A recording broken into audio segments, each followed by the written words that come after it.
James Nealon is inside a bland, beige-carpeted boardroom.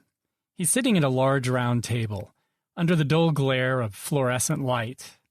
In his role as the U.S. ambassador in Honduras, he spends a lot of time in rooms like this.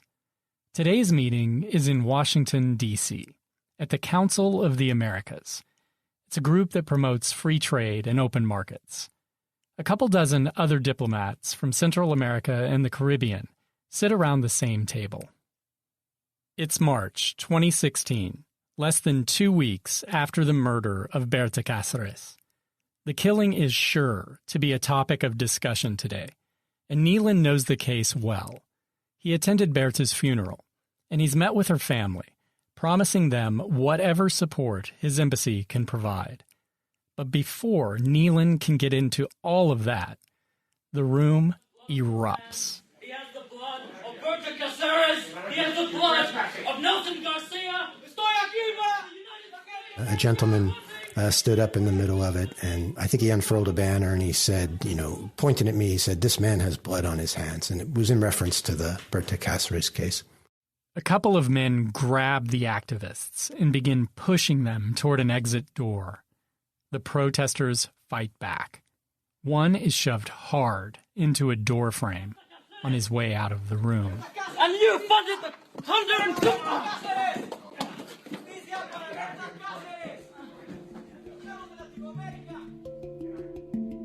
In Honduras, the U.S. Embassy is a powerful institution.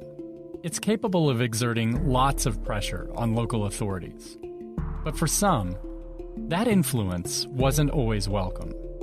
Berta herself had been deeply critical of the U.S., and especially its military, ever since her days in El Salvador, when she aided leftist rebels there in their fight against the U.S.-backed government. That distrust of America's motives is shared by many of her friends and colleagues in Copene. For decades, America has provided financial and tactical support to the military and security forces of Honduras. The U.S. government has also, through business development ventures and aid programs, supported private development projects, like the one behind the Aguas Arca Dam. Nealon says he doesn't mind being criticized. It's part of the job. But this kind of direct accusation that he was personally implicated in Berta's death struck a nerve. I guess I personally draw the line when people accuse me of ill intent. All I can say is that it was always my intention to try and do everything I could to bring the resources of the United States to bear to help Honduras in our mutual interest. But in a way, those protesters were just amplifying a message Berta had been repeating for years. She often talked about the negative impact of the U.S., especially the U.S. military, on her country. The Aguas Arca Dam, she'd opposed, was one example. Some of the DESA employees she'd clashed with had undergone U.S.-led military training. This is Berta in a 2013 interview. Jefe de seguridad de DESA, ex-militar. DESA's chief of security, he's ex-military. And the guy who identifies himself as the head of DESA, he went to West Point and was a specialist in military intelligence. We're seeing that there is a connection in all of these mega projects, both in hydroelectricity and mining. There's a connection to the military. Ahí hay una vinculación con los militares. But Berta's relationship with America was complicated. She didn't really view America itself as an enemy. She visited the country regularly. She had family, brothers, sisters, nieces, nephews, who lived there. She'd forged partnerships with U.S.-based NGOs, and she'd even met with several U.S. Congress members and senators. She didn't agree with a lot of what the U.S. government did, but she understood that sometimes the best way to get Honduran politicians to hear you was to have people in America help deliver the message.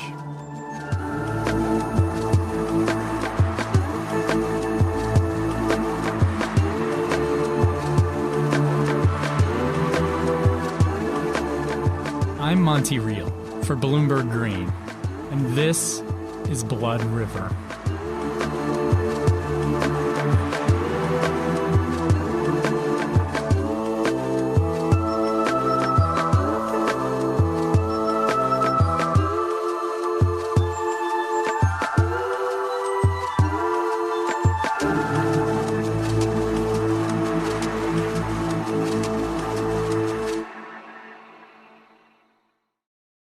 hidden away in the lower level of the Hart Building, where U.S. senators have their offices. You walk down a cavernous hallway, turn a corner, and find room 125. Yellow Post-it notes, with little arrows drawn on them, are stuck on the walls and on the front desk, leading you towards someone named Tim R. That's Tim Reiser. If you're down in this corner of the U.S. Capitol complex, you're probably looking for him. He's the senior foreign policy advisor for the Democratic senator from Vermont, Patrick Leahy. And Tim is the guy who runs much of the day-to-day business of a very important Senate subcommittee, the one that decides which countries get American aid dollars. The second I walk into his office, he nods to a poster-sized picture of Berta's smiling face. It's hard to miss. The poster sits in the window, directly behind his desk. It's been here since almost the day that Berta Caceres was killed. Reiser was among those on Capitol Hill who'd met Berta after she'd won the Goldman Prize in 2015. Having known her, even the slight amount that I did made it all the more sort of personal and just a feeling that this was something that we absolutely had to respond to. Members of the Caceres family visited Reiser and others on Capitol Hill. They spoke about the threats Berta had received and the false leads that were pursued in the early days of the murder probe. What we saw was, first of all, predictable, an attempt to cover up the crime. It's how the police behave in Honduras and countries like that all the time, to obscure what happened or to frame somebody else or to pretend to be investigating when really nothing is happening. And we saw all of that here. Reiser knew of a very specific way to send a message to the Honduran authorities. He could withhold the money his subcommittee controlled. If the Honduran security state couldn't protect Berta and solve a crime like this, did it really deserve tens of millions of dollars in U.S. financial support? And I think people up here saw this as emblematic of a much larger problem and something that could not be allowed to just be swept under the rug the way these cases so often are. As a result, Senator Leahy made clear that he was not going to allow U.S. aid to Honduras, to the government of Honduras, particularly to the police and the armed forces, to continue, at least not the aid which this subcommittee provides, until we saw a satisfactory resolution of this case. The U.S. Embassy in Honduras also offered to assist local police. Honduras is a sovereign country, and the U.S. can't just take over an investigation. But Ambassador Nealon told Berta's family that the embassy would try to help out around the margins.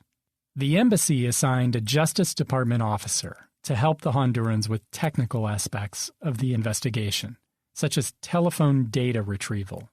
It also offered the use of the FBI crime lab for analysis of evidence.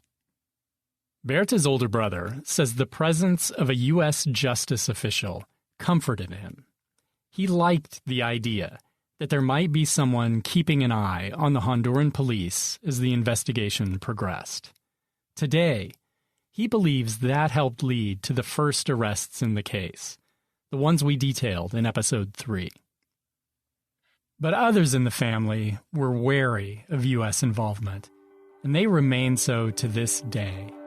They don't necessarily see the U.S. Embassy and the organizations that work closely with it as allies.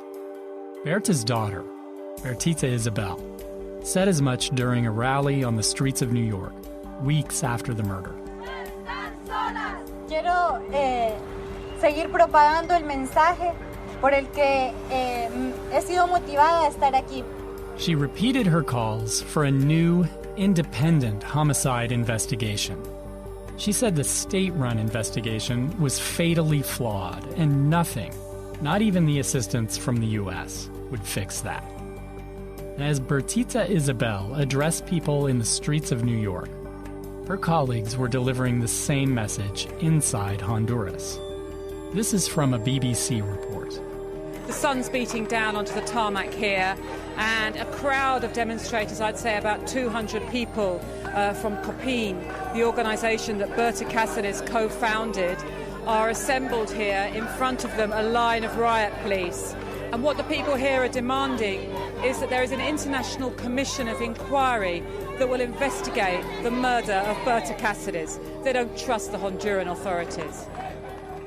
The Caceres family and the protesters wanted a human rights commission within the United Nations to conduct a parallel investigation, one that ran alongside the Honduran government's. There was a precedent for this.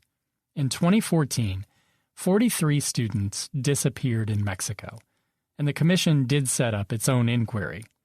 But this time, the Honduran government was not interested in more help. They didn't want a third set of eyes looking into the case. The Hondurans said that they did not need the Inter-American Commission support with the investigation because they had the FBI support. Roxana Alfos is a professor at UC Berkeley's law school and the co-director of the International Human Rights Law Clinic. She says the Honduran government used the U.S.'s limited involvement as a cover to try to derail a parallel investigation. The Caceres family decided to take matters into their own hands. They tapped into a network of international human rights advocates and identified several experts with extensive legal and prosecutorial experience. The family, with help from several Honduran and international NGOs, convinced those experts to dig into the case. The family members decided to move forward. And so they chose a group of 5 legal experts to comprise a team to conduct an independent and impartial investigation. And I was asked to be a member of that team. The group was called GAIPE. It's an acronym, and translated from the Spanish, it stands for the International Advisory Group of Experts. Its members included attorneys who'd prosecuted high-profile human rights cases around the world, cases like the war crime tribunals in the former Yugoslavia, and prosecutions of military and paramilitary abuse in Colombia.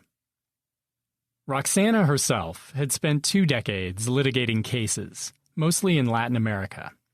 These included extrajudicial killings and forced disappearances. At first, she was reluctant to get involved in this one. She was raising 2 very young kids in California at the time. Heading to Honduras to investigate murder and corruption seemed like a recipe for trouble. She declined, but then reconsidered. She says she felt an obligation to help. So in October 2016, she and the rest of the group got to work. So the first thing that we did was, begin to compile background information. They tried to put the crime in the larger context of violence against activists in Honduras, and specifically against activists aligned with Berta's organization, COPIN. They focused only on a 3-year period, from 2013 to 2016. And they began compiling a list of instances where DESA, the hydroelectric company, had threatened, harassed, or violated the rights of members of COPIN. There were checkpoints, there were raids, there was just 3 years we documented 135 incidents of violence. So that was the first step, understand the context. The next step was to look at the criminal investigative file. That meant trying to review the evidence that the Honduran investigators had so far collected. Roxana's team asked to see all of the tens of thousands of pages of the file. The Honduran prosecutors resisted at first, but soon they handed over about 3,000 pages of it. Roxana and the team studied the ballistics reports, the autopsy, and the statements that the Honduran investigators had collected. We interviewed witnesses, people who knew something about the context or knew something about the day of or the threats. And then In July of 2017, after months and months of requests, we got access to about 55 gigs of telephone data. This was mostly data that had been collected during the raids we detailed in the last episode, on May 2nd, 2016, when police confiscated the phones of 4 suspects and searched Dessa's offices. Those 55 gigs of data that the investigators got amounted to about 40,000 pages. Most of that was in the form of WhatsApp text messages. These texts would become the center of the case. Guilt or innocence, imprisonment or freedom. Everything seemed to rest heavily on those messages. And even now, 4 years after the murder, it still does.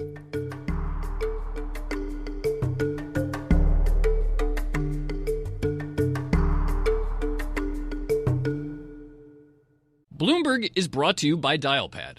When the right people come together, anything is possible. That's why Dialpad is on an ambitious mission to connect everyone on the planet in entirely new ways. Dialpad is a work-from-anywhere communications platform that lets you call, message, meet, serve customers, sell, and more, all in one app. With built-in AI across every experience plus a modern cloud architecture, Dialpad is creating new ways for employees and customers to connect and collaborate from anywhere. So whether you're looking for a reliable business phone system with a 100% uptime guarantee, team messaging and voice channels across all of your devices, modern video meetings with built-in AI transcription, or an AI-powered contact center, Dialpad has you covered. Switch to Dialpad and save. Sign up for free at dialpad.com and see for yourself. Dialpad. Work beautifully. Some of those WhatsApp texts were sent as part of a group chat. The group, according to its WhatsApp heading, was created to discuss matters of security at the Aguas Arcas site. It included members of Dessa's security team in Rio Blanco, as well as some of Dessa's high-level executives and board members. These individuals were so sure of impunity that they texted back and forth and pretty openly regarding their plans to neutralize the opposition, to eliminate the opposition to the dam project.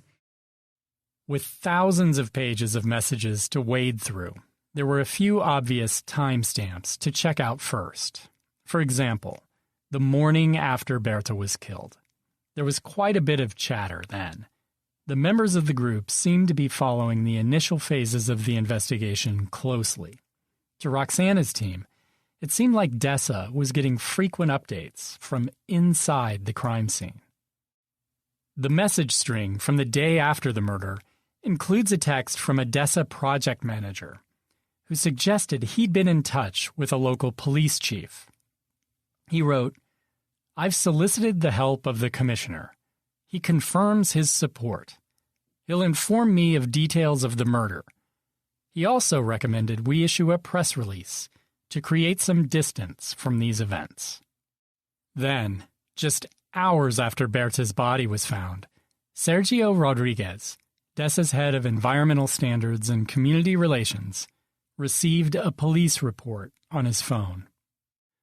The report included descriptions of Berta's wounds and the bloodstains in the bedrooms and in the hallway of her house.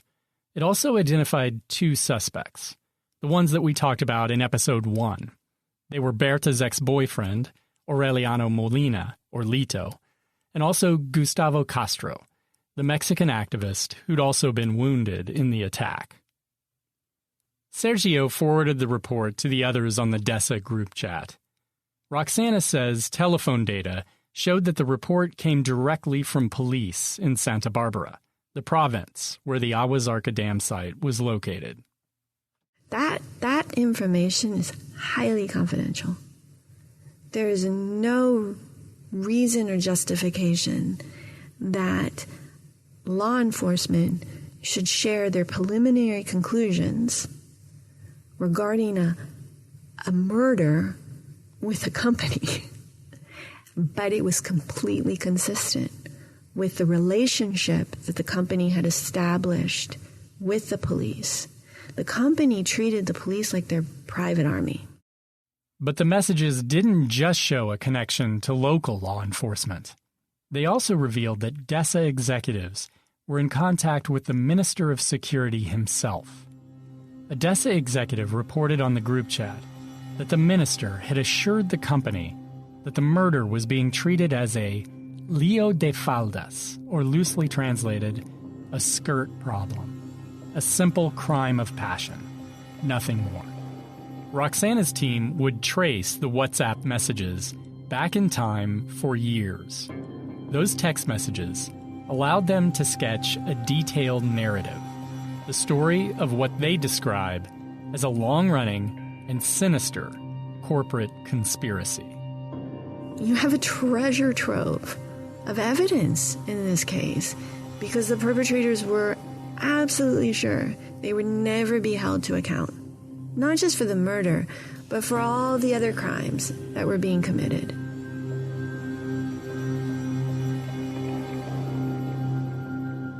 In November 2017, more than a year and a half after the murder, Roxana's team released the results of its investigation. The group handed its findings over to prosecutors. One of the key figures in the plot they outlined was Douglas Bustillo. He was one of the 4 men arrested in May 2016, 2 months after Berta's murder. He was a former lieutenant in the Honduran army, and he'd also spent a couple years as the head of security for DESA in Rio Blanco. Berta had known Bustillo well. Even though they were on opposite sides of the protests, they sometimes exchanged messages. Before she died, Berta complained that the nature of his messages to her had changed, from businesslike exchanges to aggressive pestering that amounted to sexual harassment. In an interview with a Swedish journalist, she described it as abuse and called Bustillo out by name. Él se llama Douglas Bustillo. Even after that public complaint, Bustillo continued to send Berta messages. In one exchange, he sent along a couple of pictures he'd found of her online. "Who is this?" Berta responds. "Ha ha ha, like you don't know," he replies. A few more lines are exchanged. He tells her she's very beautiful and that many men must find her attractive. He writes, "I like simple, charismatic, slender women who are strong and stand up for themselves." He says he'd love to spend some time with her. He sends her a wink emoji. "Take care, beautiful lady," he writes.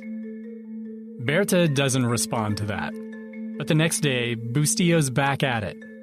"Hello, good morning, and bon appetit since it's lunchtime." He sends a flower emoji. Again, Berta doesn't respond. Another day passes. Another. "Hello, Berta Isabel," he says. Berta finally writes back. "It seems you've sold your conscience and ideals, and you've turned your back on the people of La Tejera." La Tejera. That's the name of the cluster of homes in Rio Blanco where the opposition to DESA is centered.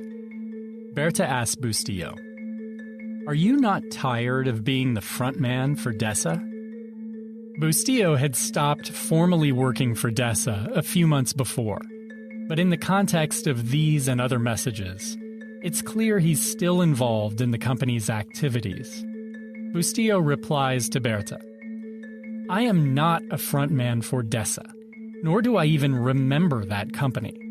He tells Berta she should encourage her people to stop being so ungrateful. Berta replies that she's pretty sure Bustillo remembers DESA, because he keeps repeating the company line. "It's sad," she says, "to see the role that you've been relegated to." Bustillo ends the exchange with a long string of ha-has.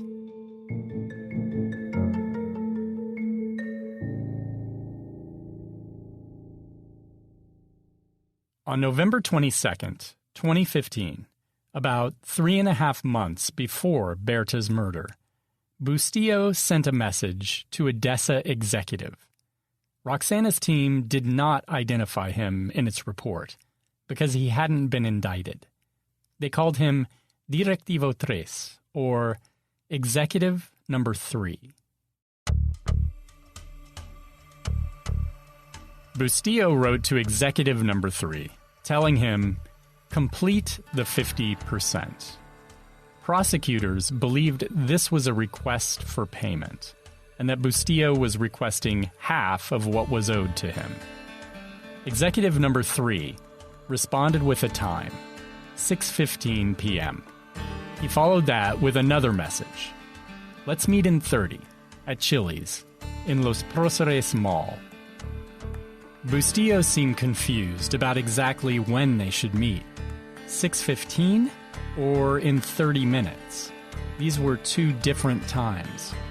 When he expressed confusion, the executive wrote back, Bustillo, get it together. This isn't a party.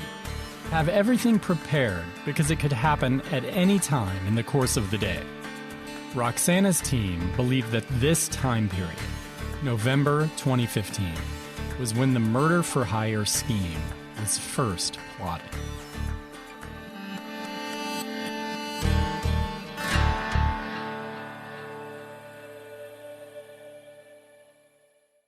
This is based on messages and phone calls exchanged between Bustillo, the DESA executives, the accused gunman, and Mariano Diaz. Diaz is the military guy whose phone was tapped as part of another investigation into a drug and kidnapping ring. One of the people Diaz had been in regular contact with was Henry Hernandez. He was one of the accused hitmen. Their direct messages to each other seemed to reference the exchange of a gun and payments and additional men who could be hired to carry out, quote, a job. From the Gaipe investigators' reading of the messages, it seemed that this job they were talking about was supposed to happen in February 2016, about 1 month before Berta was actually murdered. So what we think happened in early February was there was an effort to kill Berta. A failed effort.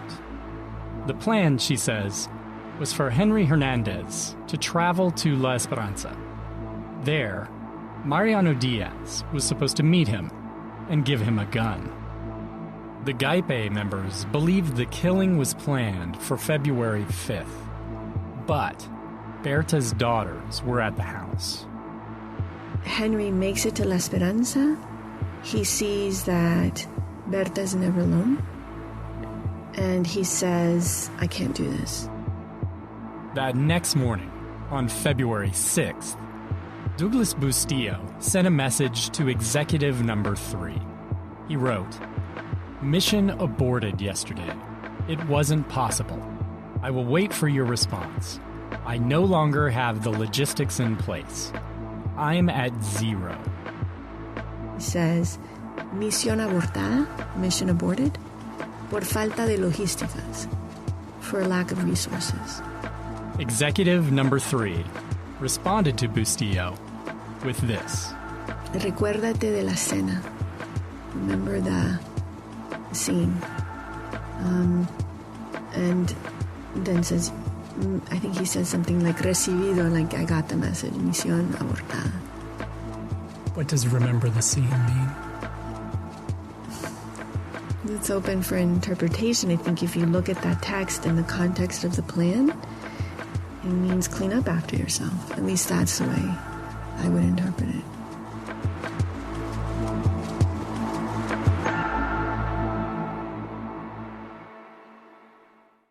After Bustillo was arrested, investigators found photos of Berta's house in his phone. And the day before the actual murder, the chats suggest he planned to meet with Executive Number 3. Hours before the murder, the phones that investigators believe were used by the accused gunmen show them traveling to La Esperanza. Around the same time, Douglas Bustillo was searching for pictures of Berta on his phone.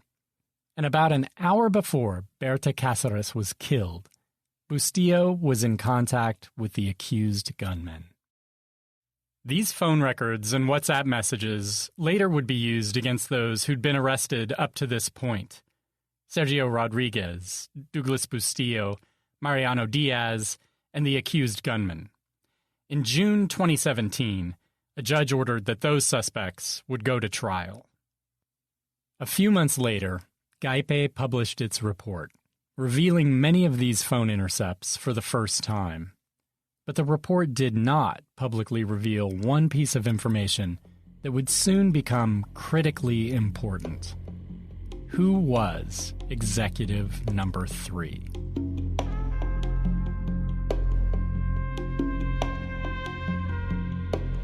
Way back in 2013, when violence was first breaking out in Rio Blanco, phone records suggest that Executive Number 3 was hard at work behind the scenes.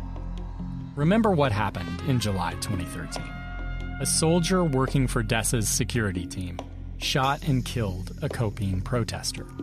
Then, the same day, young Christian Madrid, whose family supported the dam, was shot and killed in the family cow pasture. Violence like that was a potential public relations disaster for DESA. That same day, the executive sent a WhatsApp text message to his colleagues. It said, "Pay the reporter from HCH." HCH is the name of the top cable news channel in Honduras. He suggested a payment of 2,000 lempiras, or about $80. The Gaipe investigators knew the identity of Executive Number 3, but they didn't reveal his name in their report. They knew that before he joined DESA, he'd been a high-level military intelligence officer. And through the phone records, they could see that he took an interest in Berta. Sometimes he reached out to her personally. So he's using her as a human source of intelligence.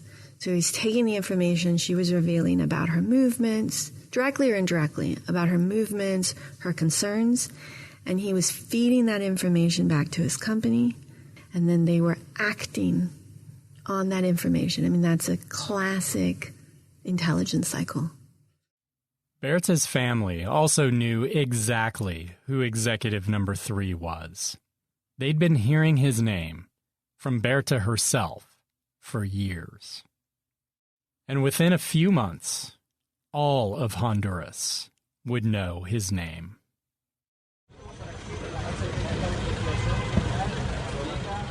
It's March 2nd, 2018, the 2-year anniversary of Berta's killing. A white Toyota pickup truck pulls up in front of a federal building in the city of San Pedro de Sula. Federal agents in black face masks open the back door of the truck. They lead a man in handcuffs past the cameras and microphones of reporters. Police in Honduras have arrested David Castillo. He is an executive of DESA. Castillo is being accused of being the mastermind behind the assassination of environmental activist Berta Caceres. Most of the news reports include very few details about David Castillo's life, but they hint at an interesting past. He grew up in Honduras, but was educated in the United States, at the military academy at West Point. He'd lived in the Washington, D.C. area for a couple years before returning to work for the Honduran Armed Forces in intelligence and counterintelligence. And in 2011, before he turned 30 years old, Castillo was named executive president of DESA, where he was in charge of developing the Agua Zarca Dam. On the day of his arrest, Berta's daughter, Bertita Isabel, tells CNN that the family is relieved that an accused intellectual author behind her mother's murder has finally been identified and arrested. Today, we can begin to believe that we're starting to break the bonds of impunity that were behind the murder of my mother, Berta Caceres. David Castillo is a person that Copine and the family members have denounced from the beginning. denunciamos desde el principio porque Dessa issued a statement, again denying involvement in Berta's murder and defending Castillo's innocence. But Castillo himself has never told his full story publicly. He's spent the last 2 years in prison, awaiting trial. During that time, he's remained something of a mystery, the accused mastermind of a brazen murder, waiting to make his case. I did not order this. I did not participate in the murder of Berta Caceres. There is no evidence whatsoever that could link me to the killing of Berta. On the next episode of Blood River, we meet the accused mastermind.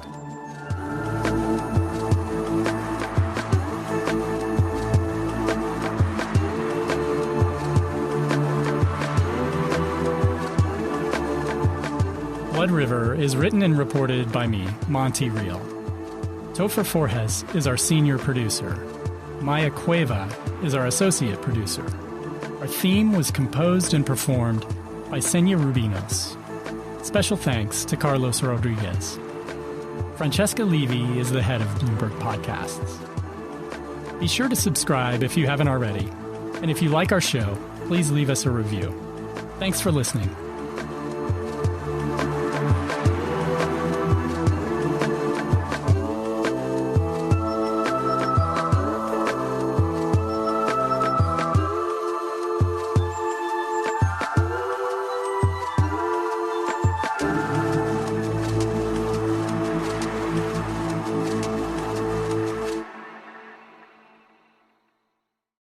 Have the right technology to propel your firm's growth. Bloomberg Buy-Side Solutions are engineered to deliver a seamless enterprise experience. Data, analytics, trading, risk, operations. The buy side from every side. Visit Bloomberg.com/buyside. Market disruption has accelerated the need for increased efficiency and scale in the asset management industry. Do you have the right technology to propel your firm's growth? Bloomberg Buy-Side Solutions are engineered to deliver a seamless enterprise experience so you can gain a competitive edge. Data, analytics, trading, risk, operations, connected. The buy side from every side. Visit Bloomberg.com/buyside.